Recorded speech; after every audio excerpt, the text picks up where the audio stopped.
Hi all welcome back. നമ്മൾ next നോക്കാൻ പോകുന്ന ഒരു പോർഷനാണ് specification of tokens. Okay, token എന്താണെന്ന് നമ്മൾ ഓൾറെഡി പറഞ്ഞു കഴിഞ്ഞ സംഭവമാണ് അല്ലെ. നമ്മുടെ കഴിഞ്ഞ വീഡിയോസിൽ നമ്മൾ ഡീറ്റെയിൽ ആയിട്ട് എല്ലാ കാര്യങ്ങളും ഇതിനെക്കുറിച്ച് പറഞ്ഞിട്ടുണ്ട്. ടോക്കൺ എന്ന് പറയുന്നത് ആരുടെ ഔട്ട്പുട്ടാണ്? അതായത് ലെക്സിക്കൽ അനാലിസിസ് ഫേസിന്റെ ഔട്ട്പുട്ടാണ് ടോക്കൺ എന്ന് പറയുന്നത് അല്ലെ. ലെക്സിക്കൽ അനാലിസിസ് എന്ന് പറയുന്നത് നമ്മുടെ കമ്പൈലറിന്റെ ആദ്യത്തെ ഫേസ് ആണ് അല്ലെ. ഇപ്പൊ first phase of the compiler എന്ന് പറയുന്നത് ലെക്സിക്കൽ അനാലിസിസ് ആണ്. അതിൽ നിന്ന് കിട്ടുന്ന ഔട്ട്പുട്ട് എന്ന് പറയുന്നത് ടോക്കൺ ആണെന്ന് ഈ ഒരു കാര്യങ്ങൾ നമ്മൾ നേരത്തെ നമ്മുടെ വീഡിയോയിലെല്ലാം പറഞ്ഞിരുന്നു അല്ലെ. അപ്പോ ഈ ടോക്കണെ എങ്ങനെയാണ് സ്പെസിഫൈ ചെയ്യുന്നത്? സ്പെസിഫൈ ചെയ്യുക എന്ന് പറഞ്ഞു കഴിഞ്ഞാൽ നമ്മൾ ലെക്സിക്കൽ അനാലിസിസ് ഫേസിനോട് ഇതൊക്കെയാണ് ഞാൻ എൻ്റെ പ്രോഗ്രാമിംഗ് ലാംഗ്വേജിലെ ടോക്കൺ എന്ന് എങ്ങനെ പറഞ്ഞു കൊടുക്കും അല്ലെ. അത് ടോക്കൺ എങ്ങനെയാന്ന് ഐഡന്റിഫൈ ചെയ്യേണ്ട പരിപാടി എന്ന് പറഞ്ഞാൽ ലെക്സിക്കൽ അനാലിസിസ് ആണ് ചെയ്യുന്നത് അല്ലെ. ടോക്കണെ ജനറേറ്റ് ചെയ്യണം. അപ്പോ ഇങ്ങനെയൊക്കെയാണ് എൻ്റെ ടോക്കണുകൾ ഇരിക്കുന്നെന്നുള്ളത് ഞാൻ എങ്ങനെയാ പറഞ്ഞു കൊടുക്കുന്നത്? അതിനാണ് നമ്മൾ റെഗുലർ എക്സ്പ്രഷൻസ് യൂസ് ചെയ്യുന്നത്. ഓക്കെ, അപ്പം നമ്മൾ ലെക്സിക്കൽ അനാലിസിസ് ഫേസിനോട് ഫേസിൽ നമ്മൾ പറഞ്ഞു കൊടുക്കും ഇന്നതൊക്കെയാണ് എൻ്റെ ടോക്കണുകൾ. ഓക്കെ, ഇന്ന ഇതൊക്കെയാണ് എൻ്റെ പ്രോഗ്രാമിംഗ് ലാംഗ്വേജിൽ. ഇപ്പൊ ഞാൻ ഒരു പ്രോഗ്രാമിംഗ് ലാംഗ്വേജ് ഉണ്ടാക്കുവാണെങ്കിൽ എൻ്റെ പ്രോഗ്രാമിംഗ് ലാംഗ്വേജിൽ ഉപയോഗിക്കുന്ന ടോക്കണുകൾ ഇതൊക്കെയാണെന്നുള്ളത് ഞാൻ എങ്ങനെയാണ് ലെക്സിക്കൽ അനാലിസിസ് ബേസിനോട് പറഞ്ഞു കൊടുക്കുന്നത്? റെഗുലർ എക്സ്പ്രഷൻസ് യൂസ് ചെയ്തിട്ടാണ്. ഓക്കെ, അപ്പൊ അങ്ങനെയാണെങ്കിൽ എന്താണ് റെഗുലർ എക്സ്പ്രഷൻ എന്ന് പറയുന്നത്? റെഗുലർ എക്സ്പ്രഷൻ എന്ന് പറയുന്നത് നമ്മൾ നമ്മുടെ ടോക്കണിന്റെ പാറ്റേൺ ആയിരിക്കുമല്ലോ. ടോക്കണിന്റെ പാറ്റേണിനെ നമ്മൾ സ്പെസിഫൈ ചെയ്യുന്ന ഒരു ഫോർമൽ വേ ആണ് റെഗുലർ എക്സ്പ്രഷൻ എന്ന് പറയുന്നത്. ഓക്കെ, ചെറിയ കുഞ്ഞു കുഞ്ഞു എക്സ്പ്രഷൻസ് വെച്ചിട്ട് എക്സ്പ്രഷൻസ് വെച്ചിട്ട് നമുക്ക് നമ്മുടെ ടോക്കണുകളെ നമുക്ക് കാണിക്കാൻ പറ്റും. അതായത് ഇപ്പം അതായത് നമ്മൾ ആ പാറ്റേൺ നമ്മൾ പറഞ്ഞു കൊടുക്കുക. ഇന്ന പാറ്റേണിലാണ് ഇൻപുട്ട് കാണുന്നതെങ്കിൽ എന്താണ് ഇത് ഐഡന്റിഫയർ ആണ്. ഇന്ന പാറ്റേണിലാണ് ഇൻപുട്ട് കാണുന്നതെങ്കിൽ ഇത് കീവേഡ് ആയിട്ടായിരിക്കും വരുന്നത്. കീവേഡ് എന്ന് പറഞ്ഞ ടോക്കൺ ആയിരിക്കും. ഇന്ന പാറ്റേണിലാണ് ഇൻപുട്ട് സ്കാൻ ചെയ്യുമ്പോഴത്തേക്കിനും ഇൻപുട്ട് കാണുന്നതെങ്കിൽ അത് എന്തായിരിക്കും? അത് കോൺസ്റ്റന്റ് ആയിരിക്കും, അല്ലെ ഒരു കോൺസ്റ്റന്റ് നമ്പർ ആയിരിക്കും. ആ പാറ്റേൺ നമ്മൾ പറഞ്ഞു കൊടുക്കുകയാണ് ചെയ്യുന്നത്. കമ്പൈലറിന്റെ ലെക്സിക്കൽ അനാലിസിസ് ഫേസിന് നമ്മൾ ആ പാറ്റേൺ പറഞ്ഞു കൊടുക്കണം. അതെങ്ങനെ പറഞ്ഞു കൊടുക്കും? റെഗുലർ എക്സ്പ്രഷൻസ് വെച്ചിട്ടാണ് നമ്മൾ പറഞ്ഞു കൊടുക്കുന്നത്. TOC, തിയറി ഓഫ് കമ്പ്യൂട്ടേഷൻ പഠിച്ചിട്ടുണ്ടെങ്കിൽ നിങ്ങൾക്ക് മനസ്സിലാവും, നിങ്ങൾക്ക് അറിയാൻ പറ്റും എന്താണ് റെഗുലർ എക്സ്പ്രഷൻസ് എന്നുള്ളത് അല്ലേ. നമ്മൾ എങ്ങനെയാണ് ഒരു ലാംഗ്വേജിൽ നിന്ന് റെഗുലർ എക്സ്പ്രഷൻ ഒരു ലാംഗ്വേജിന്റെ റെഗുലർ എക്സ്പ്രഷൻ എങ്ങനെയാണ് എഴുതുന്നുള്ള കാര്യമൊക്കെ നമ്മൾ TOCയിൽ പഠിച്ചിട്ടുണ്ട് ഇല്ലേ. അപ്പം ആ റെഗുലർ എക്സ്പ്രഷനെയാണ് നമ്മൾ ഇവിടെ ഉപയോഗിക്കുന്നത്. ഓക്കെ, അപ്പൊ അതിന്റെ ഉപയോഗം നമ്മൾ ഇവിടെയാണ് നമ്മൾ ശരിക്കും നടത്തുന്നത്. ഓക്കെ, ഇനി എങ്ങനെ നമ്മൾക്ക് കുറച്ച് സ്റ്റെപ്സ് ഉണ്ട്. ആ ടോക്കണെ സ്പെസിഫൈ ചെയ്യാൻ വേണ്ടിയിട്ട് നമുക്ക് കുറച്ച് സ്റ്റെപ്സ് ഉണ്ട്. ആ സ്റ്റെപ്പ് എന്ന് പറഞ്ഞാൽ ആദ്യം നമ്മൾ എന്ത് ചെയ്യുക? Identify the token categories. Categories ഒക്കെ ഐഡന്റിഫൈ ചെയ്യുക. അതായത് എൻ്റെ പ്രോഗ്രാമിംഗ് ലാംഗ്വേജിൽ ഞാൻ പുതുതായിട്ട് ഉണ്ടാക്കിയിരിക്കുന്ന ഒരു പ്രോഗ്രാമിംഗ് ലാംഗ്വേജിൽ ഇന്നതാണ് ടോക്കൺസ്, ഇന്ന കാറ്റഗറീസ് ഒക്കെ ടോക്കൺ ആണ് എന്നുള്ളത് നമ്മൾ ആദ്യം ഐഡന്റിഫൈ ചെയ്യുക, അതിനെ പറഞ്ഞു കൊടുക്കുക. അതിനുശേഷം നമ്മൾ എന്ത് ചെയ്യുക? Define regular expression for each token type. ഓരോ ടോക്കൺ ടൈപ്പിനും നമ്മൾ എന്ത് ചെയ്യുക? റെഗുലർ എക്സ്പ്രഷൻസ് നമ്മൾ ക്രിയേറ്റ് ചെയ്യുക. ഇപ്പം ഐഡന്റിഫയേഴ്സ് ആണെങ്കിൽ ഇന്നതാണ് ആ റൂൾ വെച്ചിട്ടാണ് എൻ്റെ ടോക്കൺ വരുന്നത് എന്നുള്ളത് നമ്മൾ സ്പെസിഫൈ ചെയ്ത് പറയുക. ഓക്കെ, മൂന്നാമത്തെ കാര്യം എന്ന് പറഞ്ഞു കഴിഞ്ഞാൽ, അപ്പൊ നമ്മൾ റെഗുലർ എക്സ്പ്രഷൻ നമ്മൾ ഡിഫൈൻ ചെയ്തല്ലോ. നമ്മുടെ ടോക്കൺ എത്ര ടൈപ്പ് നമുക്ക് ടോക്കൺസ് ഉണ്ട്, അതിന്റെയൊക്കെ കറസ്പോണ്ടിങ് ആയിട്ടുള്ള റെഗുലർ എക്സ്പ്രഷൻസിനെ നമ്മൾ ഡിഫൈൻ ചെയ്യണം. എന്നിട്ട് എന്ത് ചെയ്യണം? ഈ റെഗുലർ എക്സ്പ്രഷൻസിനെ നമ്മൾ എന്ത് ചെയ്യണം? ഫൈനൈറ്റ് ഓട്ടോമേറ്റയിലേക്ക് കൺവേർട്ട് ചെയ്യണം. ഫൈനൈറ്റ് ഓട്ടോമേറ്റ എന്താണെന്നുള്ളത് നിങ്ങൾ TOCയിൽ പഠിച്ചിട്ടുണ്ട് അല്ലെ. അപ്പം regular expression to finite automata conversion നമ്മൾ അവിടെ പഠിക്കുന്നതാണ് അല്ലെ. അപ്പൊ ആ പറഞ്ഞ ആ കാര്യങ്ങളൊക്കെ നമ്മൾ ഇവിടത്തേക്ക് വേണ്ടിയിട്ടാണ് നമ്മൾ യൂസ് ചെയ്യുന്നത്. ഓക്കെ, അവിടെ നമ്മൾ പഠിച്ച കാര്യങ്ങളെല്ലാം നമ്മൾ ഇവിടെയാണ് ഇപ്പൊ യൂസ് ചെയ്യുന്നത്. നോക്കി, അപ്പോൾ നമ്മുടെ റെഗുലർ എക്സ്പ്രഷനെ എന്ത് ചെയ്യണം? നമ്മൾ ഫൈനൈറ്റ് ഓട്ടോമേറ്റിലേക്ക് കൺവേർട്ട് ചെയ്യണം.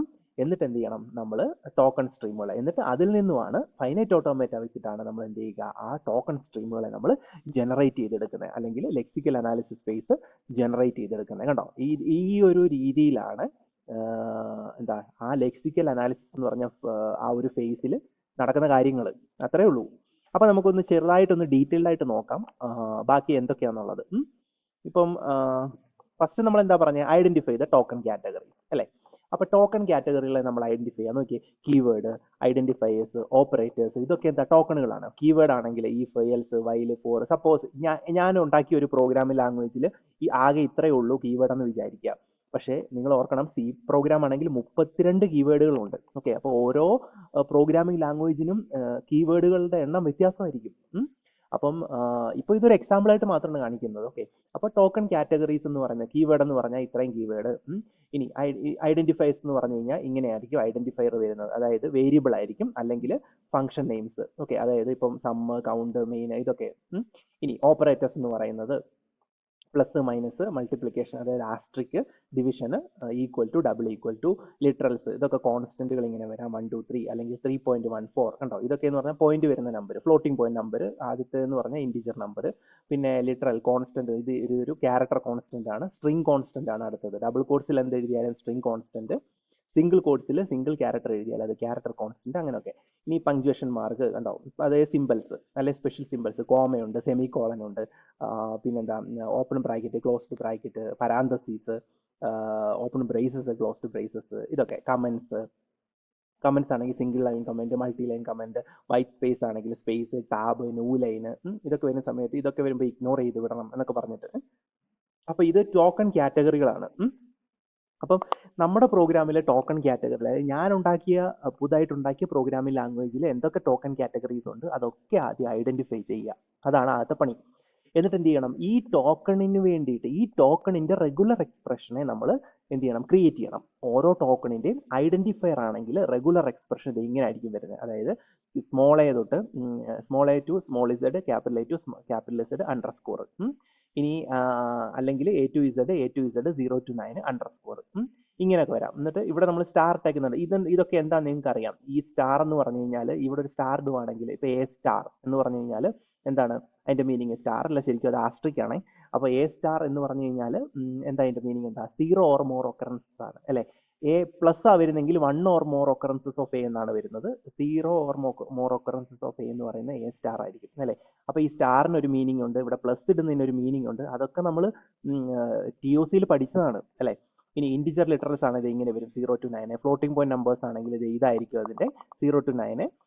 കണ്ടോ, ഇങ്ങനെ ആയിരിക്കും, ഇടയ്ക്ക് പോയിന്റ് വരുന്നത് കണ്ടോ. ഓക്കെ, അപ്പം ഇങ്ങനെയാണ് അതിന്റെ റെഗുലർ എക്സ്പ്രഷൻ വരുന്നത്. ഓപ്പറേറ്റേഴ്സ് ആണെങ്കിൽ ഇതാണ് അതിന്റെ റെഗുലർ എക്സ്പ്രഷൻ, സ്ട്രിംഗ് ലിറ്ററൽ ആണെങ്കിൽ ഇതാണ് റെഗുലർ എക്സ്പ്രഷൻ, വൈറ്റ് സ്പേസ് ആണെങ്കിൽ ഇതാണ് റെഗുലർ എക്സ്പ്രഷൻ. അങ്ങനെ ഓരോ ടോക്കണിന്റെയും കറസ്പോണ്ടിങ് ആയിട്ടുള്ള റെഗുലർ എക്സ്പ്രഷൻസ് നമ്മൾ ജസ്റ്റ് പറഞ്ഞു കൊടുക്കുക. ഇത് വെച്ചിട്ടാണ് നമ്മുടെ നമ്മുടെ ഫസ്റ്റ് ഫേസ്, അതായത് ലെക്സിക്കൽ അനലൈസർ ബാക്കി പരിപാടികളൊക്കെ നടത്തുന്നത്. ഐഡന്റിഫൈ ചെയ്യുന്ന പാറ്റേൺ മാച്ചിങ്, അതായത് നമ്മുടെ കൊടുത്ത സോഴ്സ്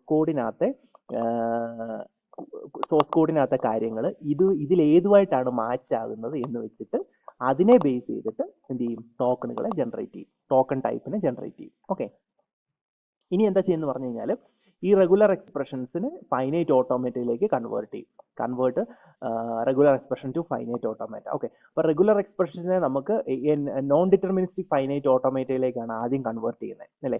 അതായത് റെഗുലർ എക്സ്പ്രഷൻ ടു NFA നമ്മൾ പഠിച്ചിട്ടുണ്ട്, റെഗുലർ എക്സ്പ്രഷൻ ടു NFA.